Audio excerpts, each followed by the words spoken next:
Good evening, everyone. Welcome to Lentz Neighborhood Livability Association. Glad you could join us for dinner. Dinner is from Humdinger Pizza.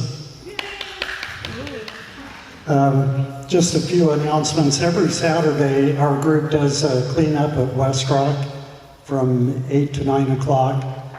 We pick up the confetti that blows out of their facility into the neighborhood, and they make a donation, monthly donation that allows us to feed you pizza and do the other good works that we do for Lentz.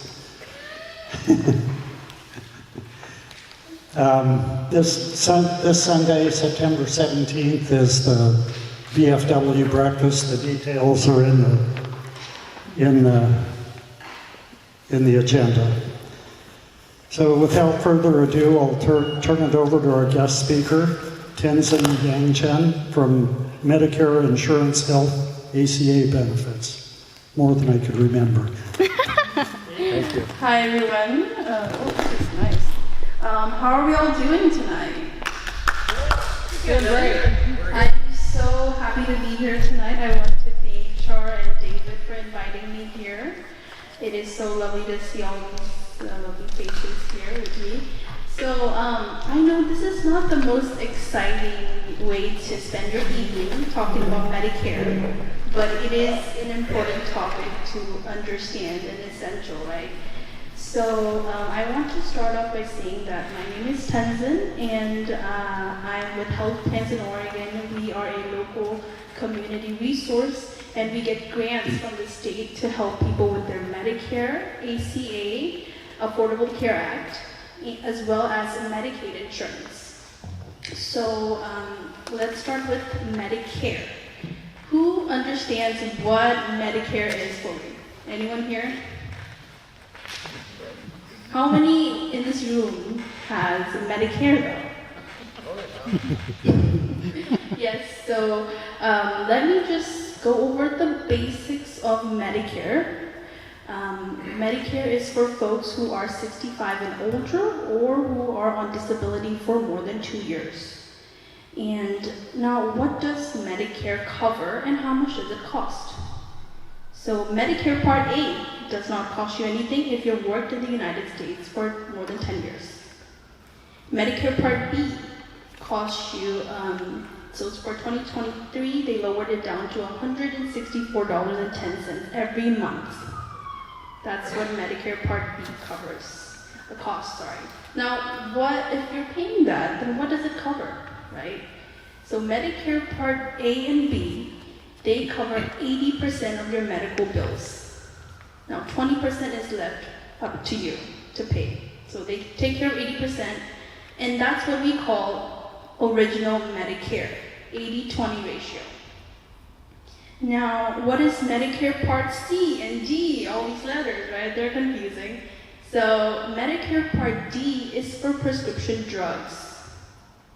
Everyone must have a Medicare Part D or else they will be penalized. So if you don't have a prescription drug plan right now, please talk to me because I don't want you to be penalized. And it's 1% every single month that you go without having a Part D plan. So now we have Part A, Part B, and then Part D. So to make things easier, we have a thing called the Part C.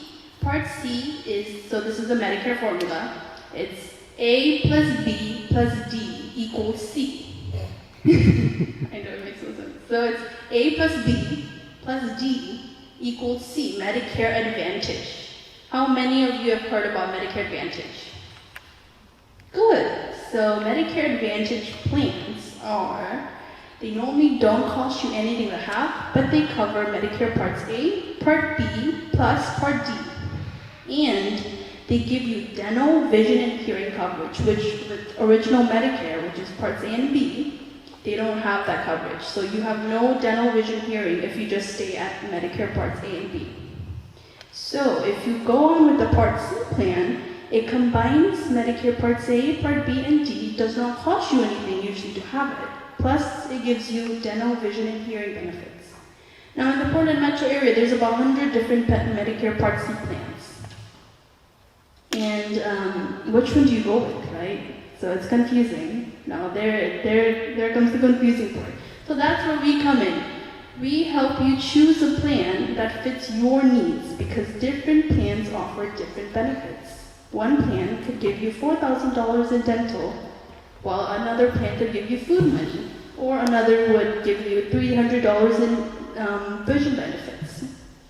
So and your doctors, right? We want to keep the same doctors. We don't want to switch you from doctors that you've been seeing for years. So same doctors, what are your needs? What are you looking for? Okay, I need lower co-payments. All right, I need more dental work.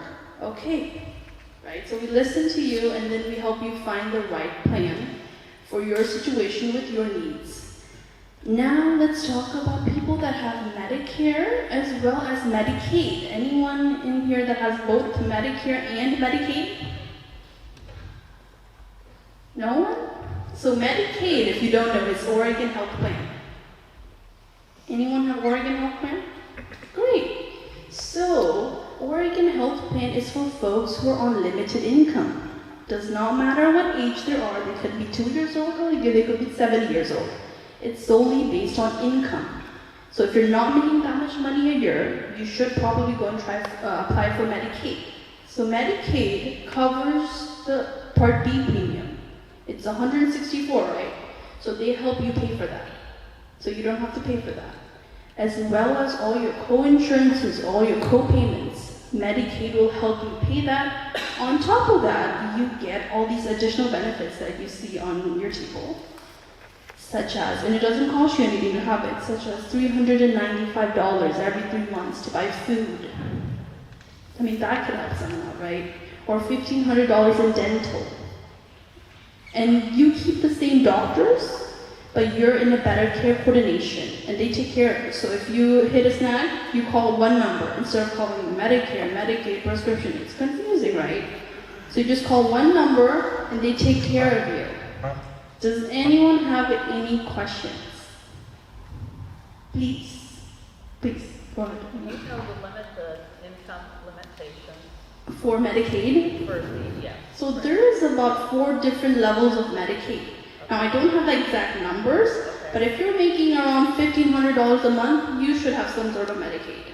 Either to help you pay for the Part B or pay for everything. Okay? I don't get much a month, but I own a house. And I do have some stocks for retirement. So that means I wouldn't be qualified, right? 'Cause they What you would take all need to do is go to your local DHS office.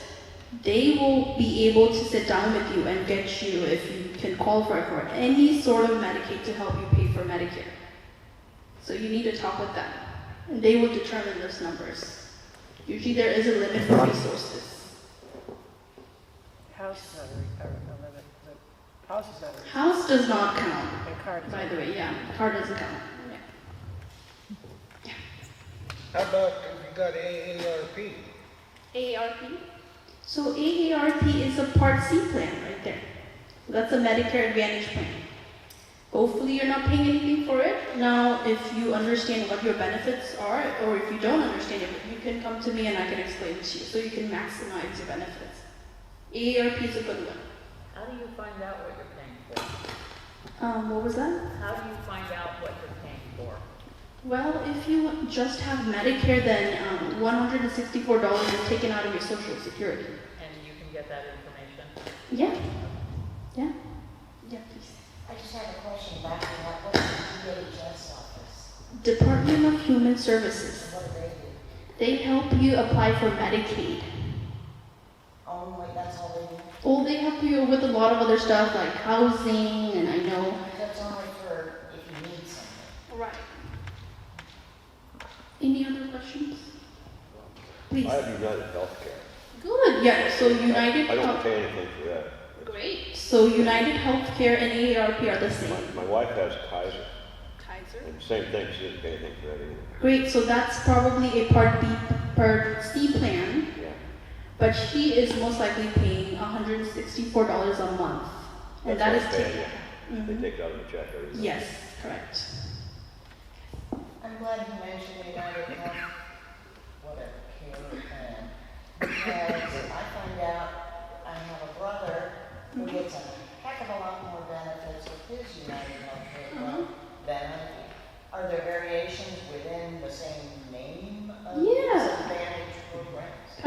So United Healthcare has about 7 to 8 different plans in the Portland Metro alone. So different plans, different benefits, different cost. Some don't cost you anything, some cost you a premium. How about different states? Different states, yeah, for sure. Different counties, different states. And so all of that you can help with? Yeah, for sure. So it's more, people tell me, Tenzin, I trust you, just put me on the best plan. I tell them there is no best plan, but there is a best plan for you. So I need to talk to you and help see what you're looking for, where your doctors are at, right? So each different plans varies. Any other questions? Well, another Please, question. yeah. Talking to you, can you do it in person? So normally I'm 90% of the times I meet people in person. Yeah, because people tell me, let's just do it over the phone, right? No. I said it's easier for me, but I know if you can see everything in writing, right? It's better. Any other questions about Medicare, Medicaid? There's an open enrollment coming up? Correct. So annual enrollment period runs from October 1st through December 7th. So you have a chance, if you don't have any sort of Medicaid, to switch plans, which will take effect January 1st. Unless you have a special enrollment, so maybe you moved, or you had a change in your Medicare, or you had a change in your Medicaid. If any of those things happen, then you can change throughout the year, but if not, you only have one chance. That's October through December 7th to pick a different plan than you already have right now. So how far out of the Portland area do you travel?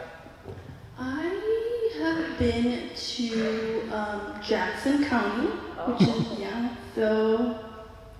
So we can set up a booking right now tonight with you, right? Yeah, so I will be, yes, so I will be here until, I think you guys are here till 8:30? Yeah, so I'll hang out here and I'll have my calendar open and then we Okay. can. Mhm. Cool. Yeah, any other questions, guys? I mean, I bet there is a lot, right? That's why everybody wants to talk to you individually. Okay, yeah, that makes sense. So I will hang out here if you guys have any questions about, what all you can get, what is Medicare. I'm still figuring it out. It's a lot, so, But it is wonderful being here, and I'm going to be hanging out here, so please come to me, talk to me, and ask me about Medicare. I can be your Medicaid lady. Okay, thank you guys. I'm surprised Bob didn't show up. I know, I told you were right. So, do we have anything else that we need to do, or just call it? Yes, sir. Next Thursday, 1 week from today, from 3 to 5:30 p.m. at the Russian Market on Division, which is just right across from kitty corner from the quarry, there's going to be a protest against Portland medians. Like, I'm not talking about psychic phenomena here or anything, but the median that they put down Division Street is basically a nightmare. It interferes with emergency responders. It's bad for business. The locals hate it. And PBOT is planning to do many more of these around Portland, whether you like it or not. So, Fatima from the Russian Market is staging a protest from 3 to 5:30 next Thursday. At her market, there will be food, drink, and music. To attempt to get the attention of the news media and or PBOT and tell them we don't like this. It was done, from what I understand, against the will of the majority of people out there. They just rammed it down their throat. It's an offshoot of Vision Zero. Vision Zero has failed in every city where they've tried it. It came out of Scandinavia, and Seattle even dumped it, so, and Portland still thinks that they can get equity or whatever they perceive by just dumping hundreds of millions of more dollars into it. So, you have this up on your Facebook page? I do. Okay. Yep. Well, if any of you folks are interested, then please, talk to Shar, and you might be able to even just Google protest against the division medians. Yeah. I have a question for you. Yes, sir. What is Vision Zero? Is that what Vision Vision Zero is allegedly, Vision Zero came out of, I think, Sweden or someplace in the Scandinavian countries.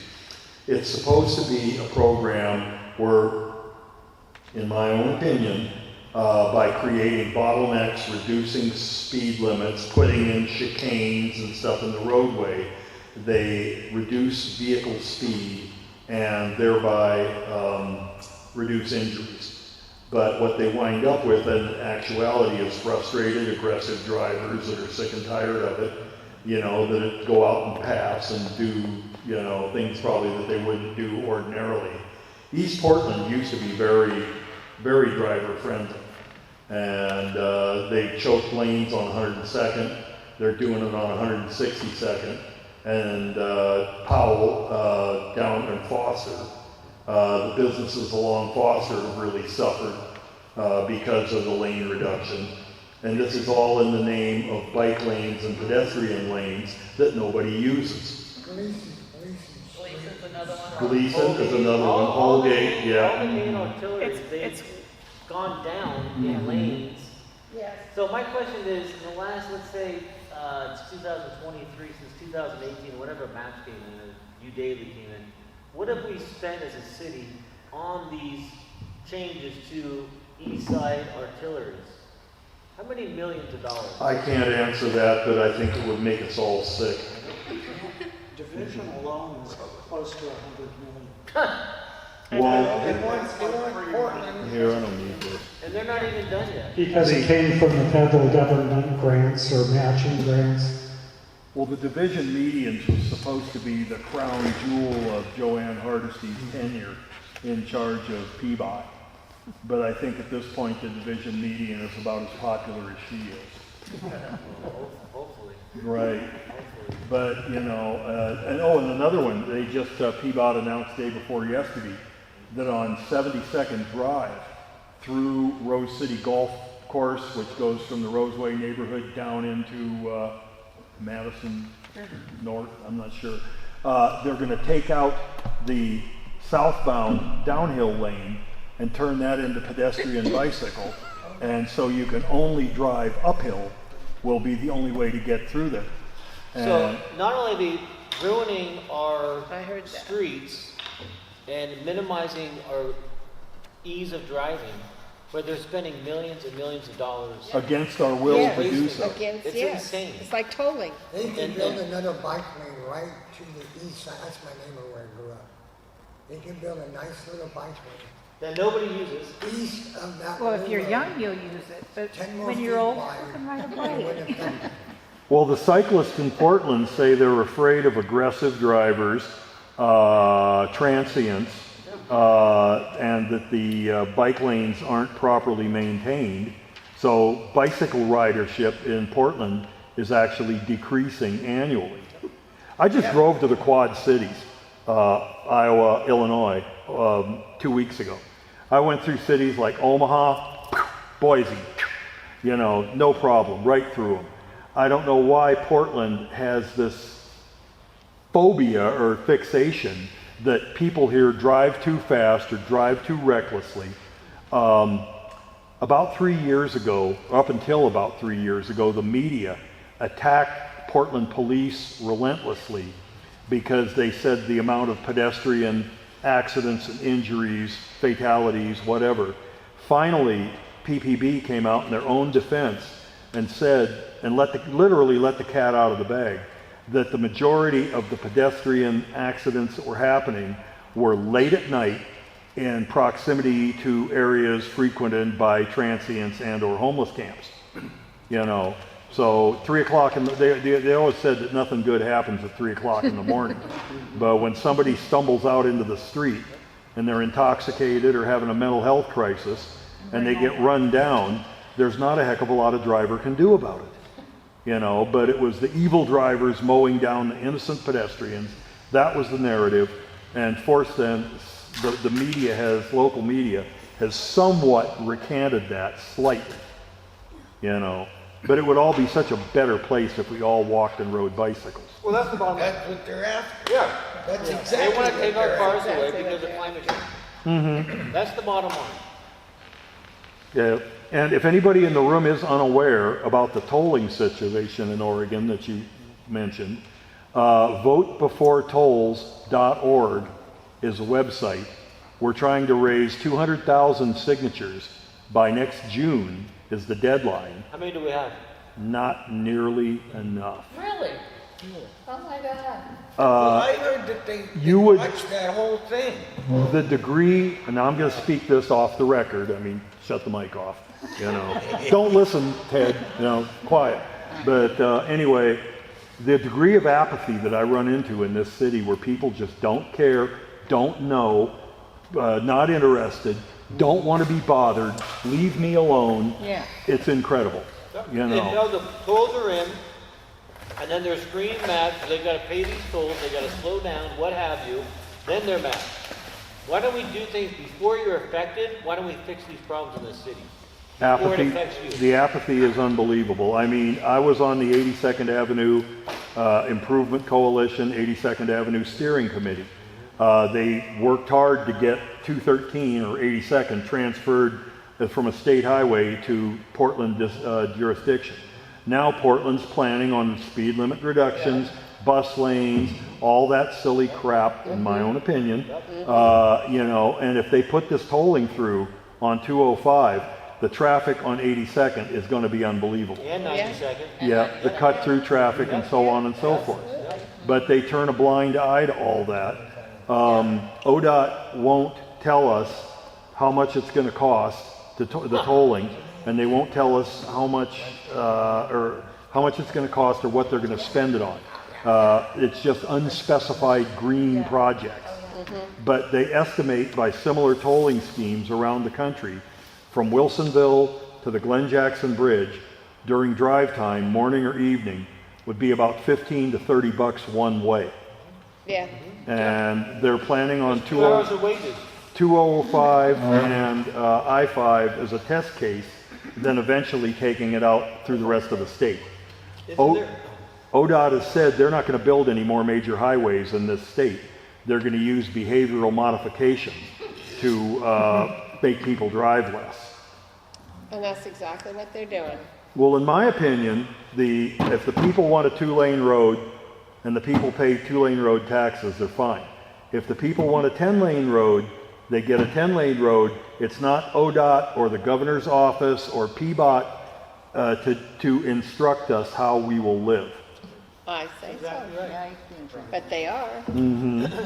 There's a congresswoman in the U.S. Congress who's trying to pass a bill to prevent Oregon from ever having tolling. Does that have a Chavez de Reamer. Yeah, does that have any chance? Well, it may pass in the House, but it's probably Not going the to Senate. face stiff opposition in the progressive Senate. So you need 200,000 signatures by when? June next year. Oregon voters. Of 24?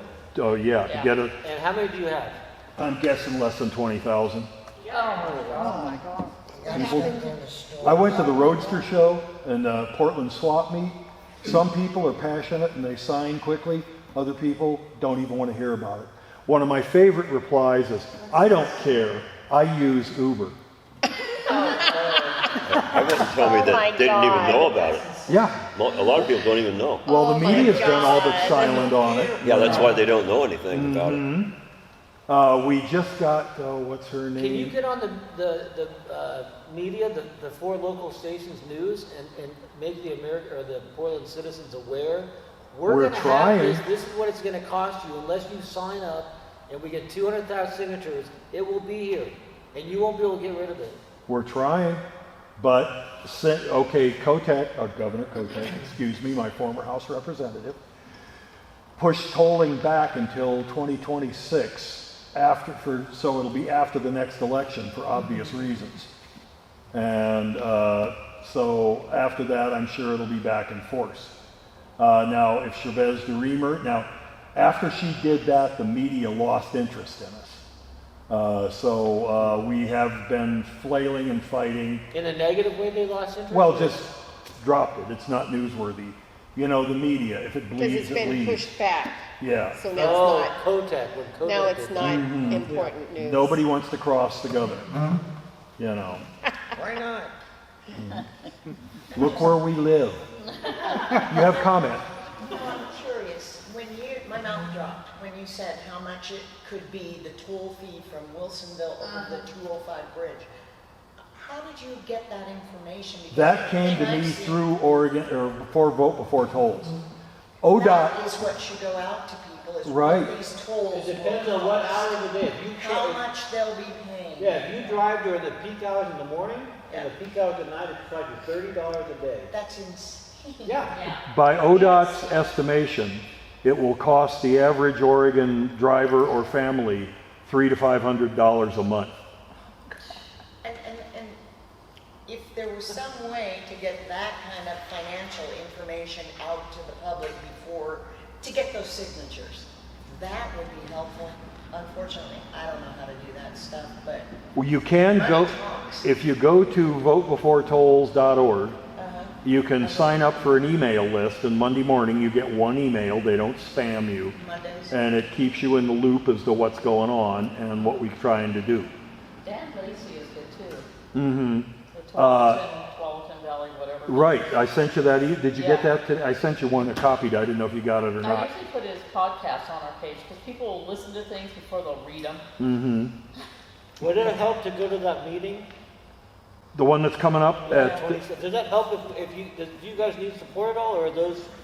well, there's a meeting coming up on, the well, late, 22nd or yeah, down at the, what is it, the golf, The 12? golf club. yeah, the golf club out Yeah. there, yeah. Jeff Cruff is a former Oregon lawmaker who has a radio show on KSLM, Political Coffee. He's been good at helping us, you know, and trying to get the word out. If you ever want to have an executive, they've already had the meeting this month, the Executive Club of Oregon.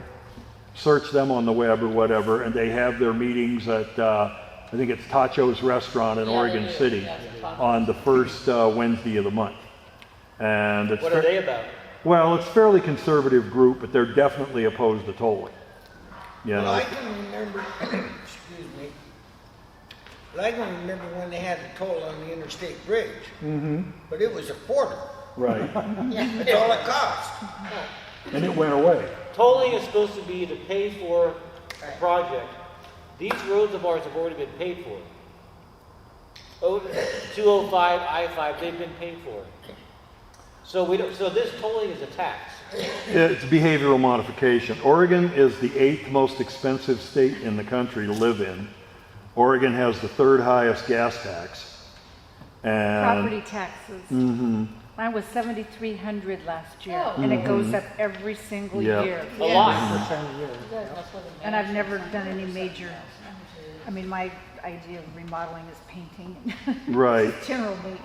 But what gets me is all the holes in the road, and you can't even read so many of the street signs. Yeah. What are my taxes paying for? This is basic maintenance. Bicycle lanes and median Yeah.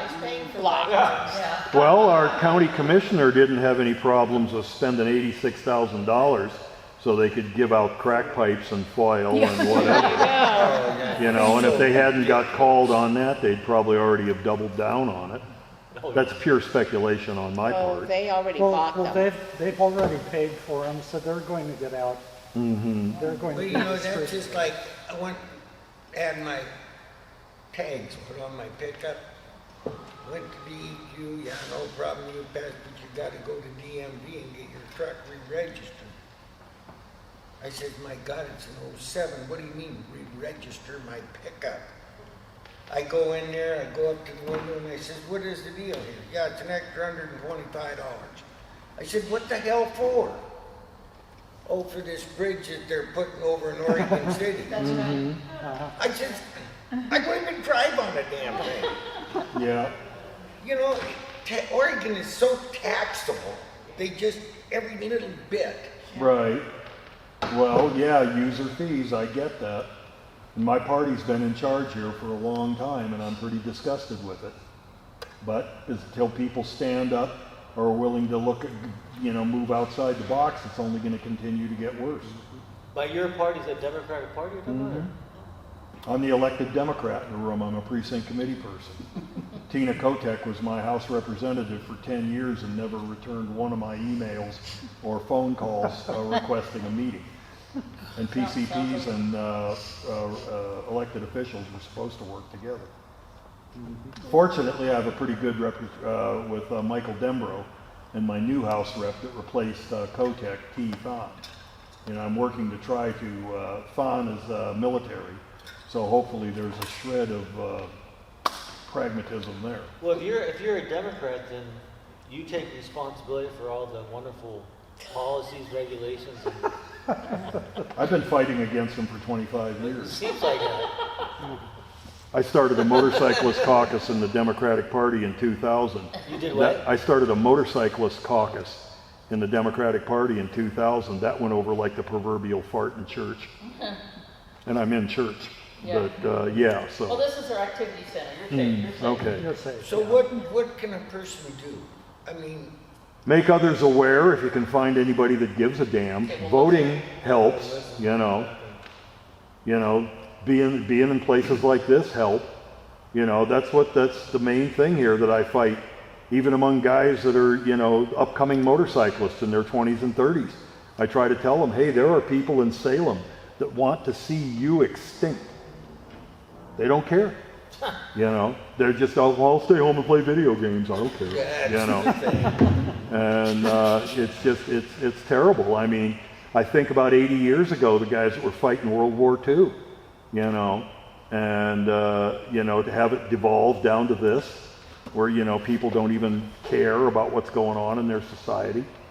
well, I mean, look at the stuff that's going on in DC. Nobody cares. Yes. Are you going to have signs or something for banners, whatever, for us to hold next week? Hopefully. Fatina's pretty into this or whatever. She was really one of the vocal opponents against the division medium and against Commissioner Hardesty's re-election attempt. Mm-hmm. She's Eastern European, and she's seen what totalitarian states do. So she's a real advocate for freedom, individual liberties, and rights. So we'll get them that day? Mm-hmm. Okay. Everybody remember that Mingo Mass is in charge of Peabody, and he's running for mayor. Exactly. And he did vote. I got him I got him to speak at our neighborhood I'm Sumner Neighborhood Association over by Sandy Boulevard. I was really disappointed to see him flip and vote for further funding of Vision Zero. Mm-hmm. Could we get him a meeting so we could go on it?